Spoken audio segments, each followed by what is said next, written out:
Hello class, this is your Unit F test review. Number 1 said to define each subset of numbers below and give an example of each. I did this in notes. I drew kind of a Venn diagram. Here's another way to represent it. If you want to copy this down to study, you can pause the video now. Otherwise, I'm going to move on to number 2. Number 2 asks, what is the completely factored form of this? If you remember from the last couple days, when we factor, the first thing I've always told you to look for is there a greatest common factor? So you look at all of the terms. In this case, you have 2, 20, and 18. 2 goes into each of those. Also, with the variable parts, each term shares an x. So you can factor out a 2x. When I do that, it leaves me with x to the 4th minus 10x squared plus 9. So then we have to ask ourselves, can this be factored any further? And in this case, this right here can be factored. So we're not doing anything to the 2x. So bring that down. For this, we do 2 sets of parentheses. And just like when we've done quadratics, instead of putting x and x, if it's in this pattern where it goes from 4 to a constant here to the 0 power, you can write x squared. And then we ask ourselves, what 2 numbers multiply to be positive 9, but add to be negative 10. Okay, so if they multiply to be positive, add to be negative, has to be minus minus. And our numbers that multiply to be 9 but combine to be 10 are minus 1 and minus 9.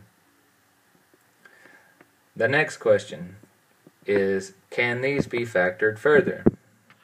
In this case, you want to know, can that and or can that?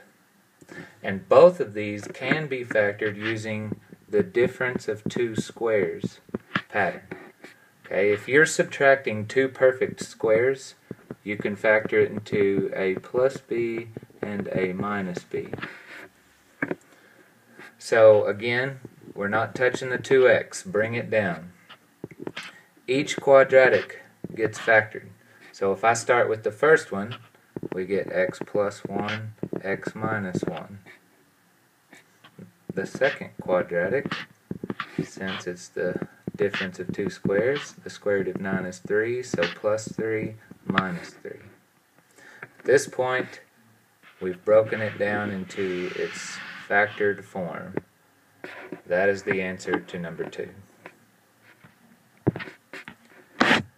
Number 3 asks, what are the rational roots? Okay, so this does not include any roots that have i's in them or any roots that have a square root in it. Okay, we're looking for roots that could be written as a ratio or as a fraction. What I'm doing right now is I'm typing this into y equals on my calculator. Okay, at this point there's no common factor, there's nothing I can do to factor it. The easiest way to answer this problem is to graph in y equals on calculator. Okay, when I do that, I'm going to press zoom 6 for standard view. It's always a good place to start. And when I do this, the zoom 6 window has it from positive 10 to negative 10 on all sides. So 3, 4, 5, 6, 7, 8, 9, 10. 1, 2, 3, 4, 5, 6, 7, 8, 9, 10. 8, 9, 10, and 1, 2, 3, 4, 5, 6, 7, 8, 9, 10. There we go. Okay, so if you graph this on zoom 6, it'll end up looking something like this on your window. This just kind of goes up off the screen, but then you see it come back down right here, and then it turns and goes back up like that. Alright? So if you were to zoom out, you would see that this part kind of goes on up and back down like that. Okay, but right now we're not really concerned with that. Okay, what we're concerned with are the rational roots. So from here, at this point on my calculator, it looks like it crosses through at -4, +4, and +6. Okay, you can check this in two ways. In my opinion, the easiest way is to look at your table. The other way is do the second trace, option 2, which is your 0, and then you would go to left bound, right bound, and guess, and that would tell you. And you would do that for each of the 3 roots. But here, if they look like integers to me, I'm going to go to my table. I'll press second graph, and at my table, if I scroll to -4, my y value is in fact 0. Therefore, I know x equals -4 is one of my rational zeros. And -4 is a rational number. If I scroll to +4, again, y is 0 when x equals 4. And finally, when I scroll to 6 on my table, I see that y is 0. And these are all 3 rational numbers. And I know they're only the 3 zeros, there's no more, because it is a cubic polynomial, meaning if it's degree 3, there's only going to be 3 zeros. So in this case, all 3 zeros are rational, and I got that from graphing it on my calculator. Number 4, it just says find all of the zeros. So it did not specify any particular type of zero. It wants all of them. So if it's degree 4, I need to have 4 answers. Okay, so automatically if it's multiple choice and there's an answer that only has 2 or 5 or something like that, mark it out. Mark out any answers that isn't 4 answers. Okay, so from here, again, I showed you this on a previous slide. I look at this and I see the difference of 2 squares. Okay, because x to the 4th is a perfect square and 16 is a perfect square. When I do that, it factors into a plus b, a minus b. Whoops. A minus b. So down here, if it's x to the 4th, I'm going to do x squared. And then the square root of 16 is 4, so I'll do plus 4 minus 4. Now if you remember what I told you, that second fundamental thing I want you to know from this unit is the relationship between factors and zeros. And what I want you to do is set each factor equal to 0. So there's 1, and then x squared minus 4 equals 0. There's the other. And after we set up these equations, we solve for x, and the answers we get are my zeros, or roots of this function. So for the first one, if we subtract 4 on both sides, we get x squared equals -4. And then to undo squared, take the square root of both sides. Okay, a couple things to remember here. First of all, when you solve by taking square root, you always get plus or minus. And then second, if you're trying to square root a negative, you will get an imaginary number. So the square root of 4, or of -4, is 2i. Okay. On the other side, we add 4 to both sides. X squared equals +4. Again, take the square root, and again, your answer will be plus or minus. In this case, we're square rooting a positive number, so it's just 2. So if I wrote this out as individual roots, you would get 2i, -2i, +2, -2. These are your 4 zeros for this polynomial. Number 5 is a kind of a tricky problem because you got to think a little bit here. It gives you the area of a right triangle in the form of a polynomial, and then it gives you one of the legs of that triangle, x minus 2, and asks for the other leg. One thing you've got to know for this problem is the area formula of a triangle. And hopefully you know that that's 1/2 base times height. Okay? So at this point, I'm going to substitute in what's given to me. So the area is 1/2 x squared minus 4x plus 6 equals 1/2, and I'll call the x minus 2 my base, and then I'll want to know the other leg.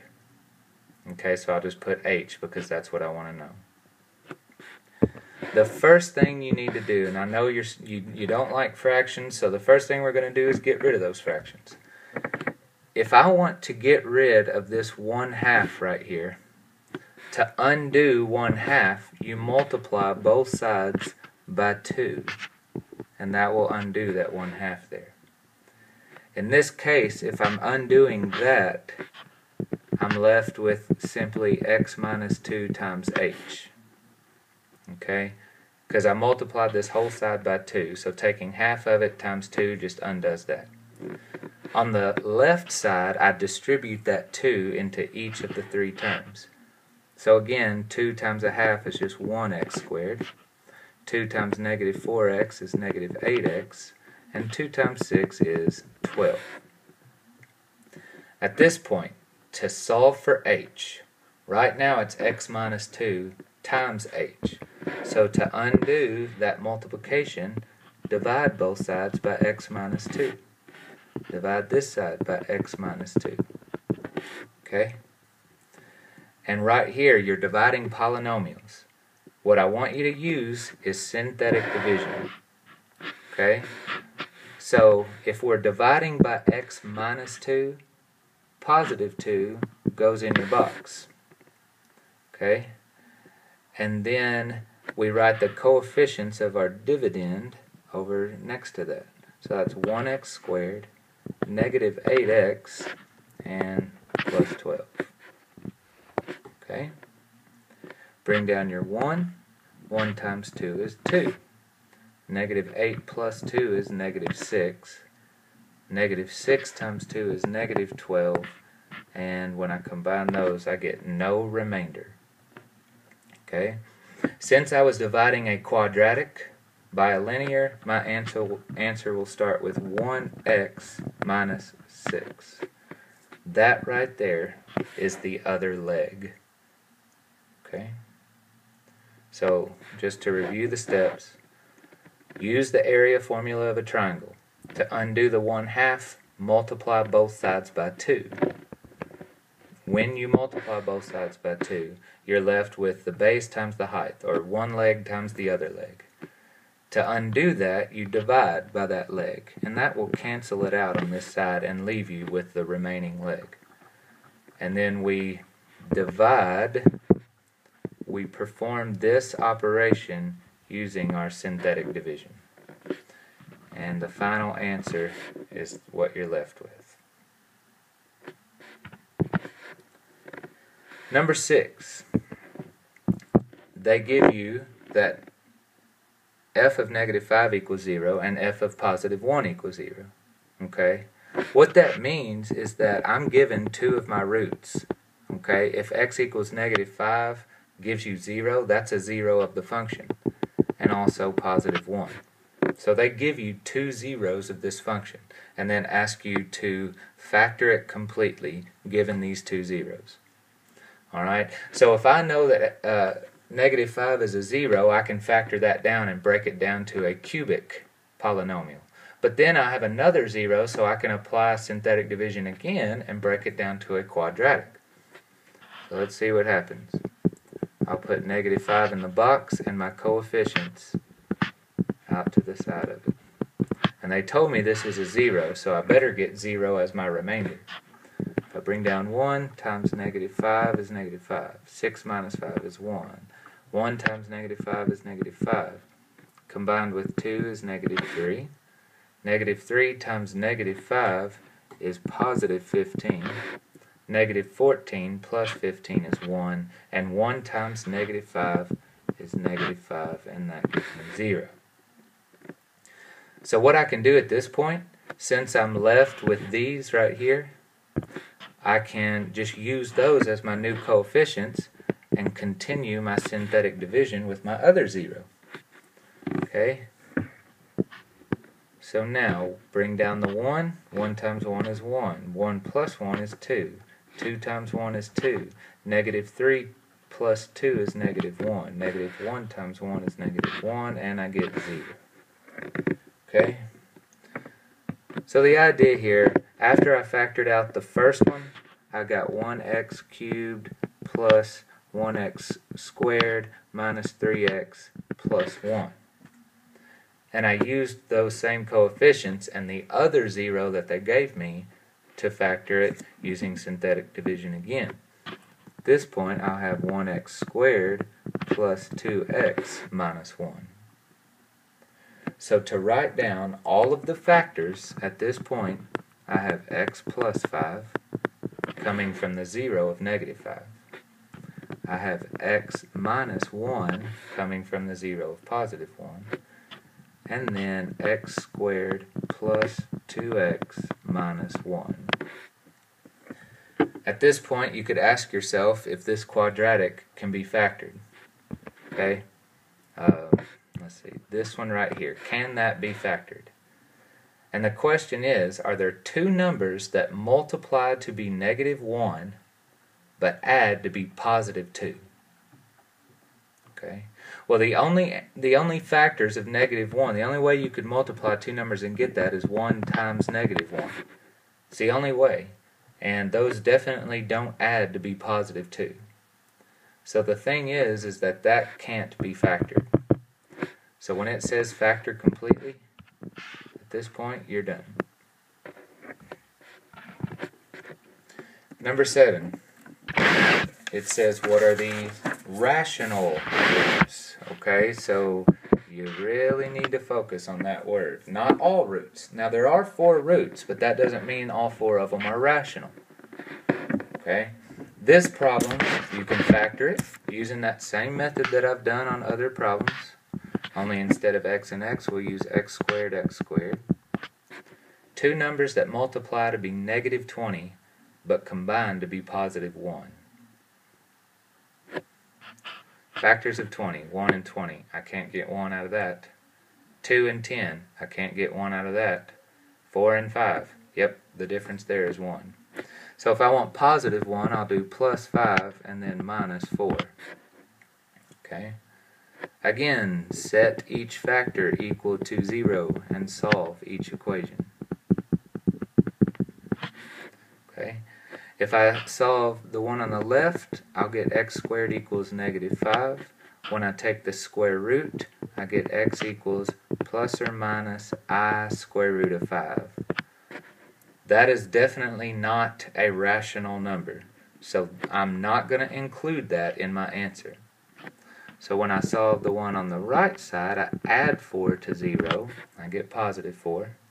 When I take the square root of this side, I get plus or minus 2. That is a rational number. So my answer to this question is 2 and negative 2. Positive and negative 2. These are not rational. Number 8 said to simplify this expression. Okay, so we're going to start out by getting rid of the parentheses using the distributive property. Okay? And only distribute what's in front of each individual set of parentheses. Okay, so this will give me 8x squared minus 4. Okay? The next group, distribute this negative 2 just into this group of parentheses. So that'll be negative 2x squared minus 10x plus 4. Because a negative times a negative is a positive. And then finally distribute the 3 into this group. Minus 3x squared minus 6. From here, combine like terms. Okay, we have several squared terms. 8x squared, negative 2x squared, and negative 3x squared. 8 minus 2 is 6, and 6 minus 3 is 3. So I get 3x squared. And our x term, we only have one x term right here. So I'll bring that down, minus 10x. And then finally your constants, which are just the numbers. You'll notice that negative 4 and positive 4 cancel. And after that, we're left with simply minus 6. Number 9. You're given that it's a 4th degree polynomial, meaning there's 4 roots. And it tells me they're distinct. And distinct just means that they're separate. There aren't any repeats in this particular example. Okay? So if 2 of the zeros are 7 and negative 5i, what can I conclude about the other zeros? A lot of you right off the bat are going to want to say negative 7 and positive 5i. But this is wrong. Okay? Using the conjugate root theorem, we cannot assume that negative 7 is also a root. The conjugate root theorem only applies to imaginary and irrational answers. So we can assume that 5i is a root. But all we can assume about the other one is that it's a real number. So we would say 5i is a root and the other is a real number. Okay? All we know is that it's a real number. We don't know what it is based on the information given to us. This is a problem where they give you roots and just ask you to write an equation from the given roots. So the first thing you do is convert the zeros to factors. That's that fundamental thing you need to know from this unit. So if 3 is one of your zeros, your factor is x minus 3. If 2 is a 0, x minus 2 is a factor. If negative 2 is a 0, x plus 2 is a factor. From here, simply multiply. Okay? And you multiply individually. Like pick 2 and start with that, and then after multiplying that, multiply the third factor. I'm going to start with these two because that's the difference of 2 squares. When I do that, I'm going to come up with x squared minus 4. Okay, because the outer and inner terms will end up canceling because it's 2x and negative 2x. From here, I can just use FOIL. So I'll get x to the third, and then I'll go in and do my inner terms because I'll get my squared. So I'll get minus 3x squared, and then I'll do my outer, I get minus 4x, and then I do my last and I get plus 12. Okay, pretty straightforward problem. You just gotta get organized and know how to convert from zeros to factors. Okay? Next question. This is a really easy question, it's just the way they word it is kind of tricky. What you need to do is graph it. So go to your calculator into y equals 3x to the third minus 13x squared minus 108x plus 160. When I hit graph, okay, it told me that 2 of the roots are integers. Okay, if you look at your graph right now, you're going to see it crosses at negative 1, 2, 3, 4, at negative 5. So it's like coming up right here, crossing at negative 5. Okay, that's one of the integers. Then it comes back down 3, 4, 5, 6, 7, 8. 2, 3, 4, 5, 6, 7, 8. It comes back down and then back up through 8, right here at 8. So those are the 2 integers. The non-integer solution, you'll see when it comes back down, it's like right in there. Okay? This is what you're interested in right here. Because these are integers. That's an integer and that's an integer. Negative 5 and positive 8 are both integers. The non-integer solution is between between 1 and 2. That's literally the answer to this question. A very simple question. You just have to make sure you know what it's asking from the explanation of the words. Okay. Number 12 says describe the degree and zeros of each graphed polynomial. Okay? So the degree is based on how many turning points it has. So like this first graph here, it only turns once. So the degree is 1 higher than the number of turning points. So this is quadratic because it's degree 2. Okay? Quadratic degree 2. And the 2 zeros are real because it actually crosses 2 times. Okay? And they're distinct because they're separate. So we would say 2 real distinct zeros. Okay? The top right one, it touches the x-axis here. It just touches.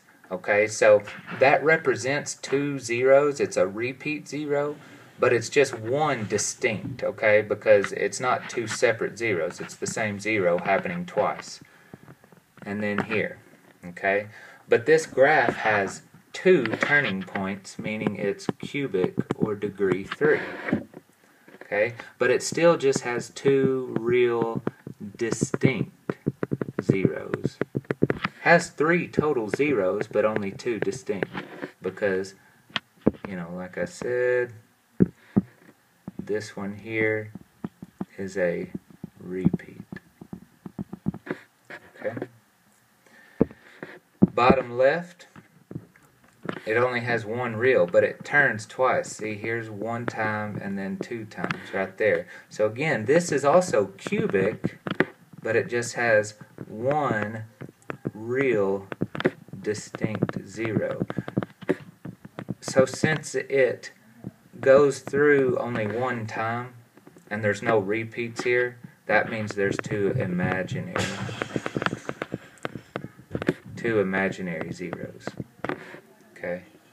And then the last one, it curves 1, 2, 3 times. Okay, right here's 1, 2, 3 times, meaning it's degree 4, which is quartic. Alright? But again, it only has 2 distinct real zeros. And since the graph just touches at those points, that means they're repeat zeros, but they're still only 2 distinct real. Okay? They're just repeats. Multiplicity of 2. Okay?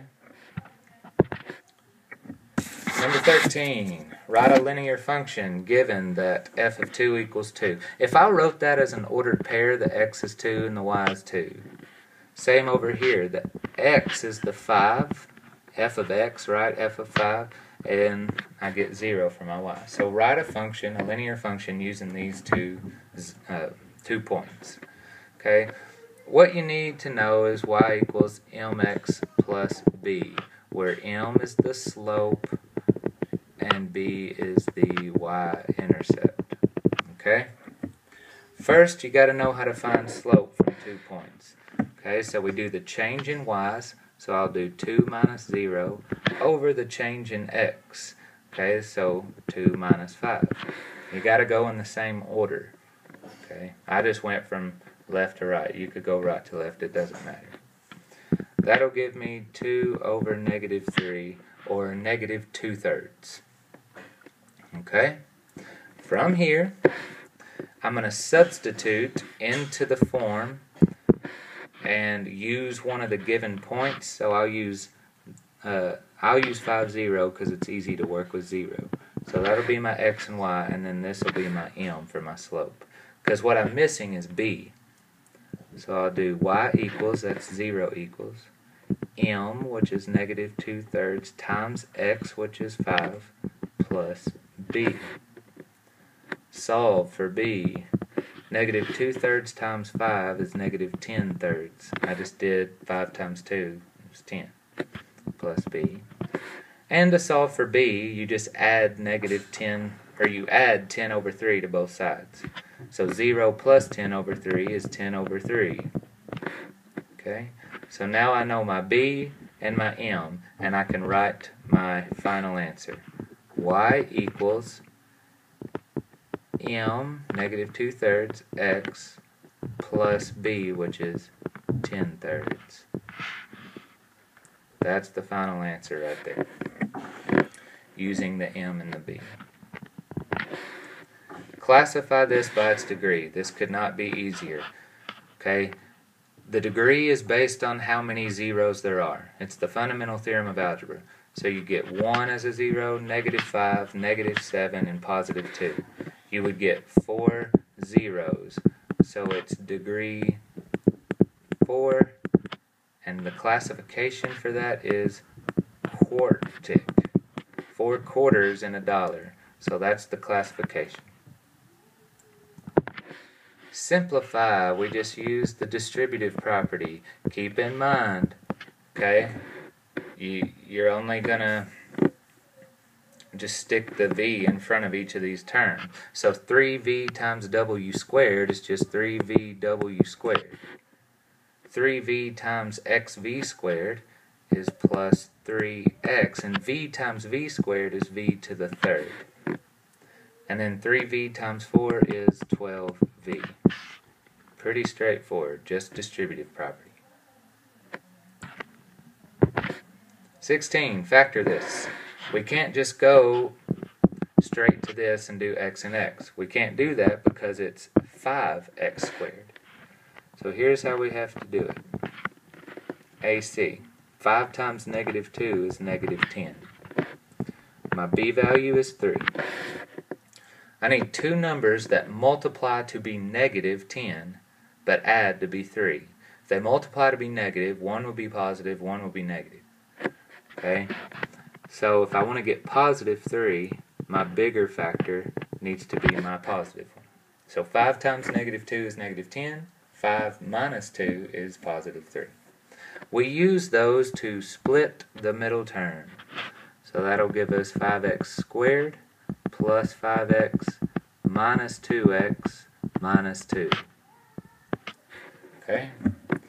At this point, after splitting the middle term, you factor by grouping. Okay, I hope this is coming back to you. From each group, you take out the greatest common factor. So in the first group, that's 5x. When I take that out, I'm left with x plus 1. Okay? In the next group, I'm going to factor out a negative 2 to leave me with x plus 1 again. Remember, you want to get the same thing in each set of parentheses. And you can check your work by distributing back to see if you get the original answer. Okay? And then the last step is pretty easy. You just take your two parts in front of each set of parentheses and make a binomial out of that. So 5x minus 2. And then bring down the other one. That's your final answer. And the last question. How did I know to add these? Well, if you read the question on your study guide, it says find the sum of the polynomials. Sum means add. Here you literally just add like terms. Remember, like terms have to have the same variables raised to the same exponents. So 8x squared y has to be combined with 1x squared. Ooh, I just made a mistake. 2x squared y. Okay? Be careful with this. You got to look closely. So 8x squared y plus 2x squared y is 10x squared y. Okay? Then the other ones. We got negative 5xy squared and positive 1xy squared. Negative 5 plus 1 is negative 4xy squared. That is your final answer. And this is your review. Email me if you have any questions. If you know how to do each of these questions, you will do fine on the test. Thanks.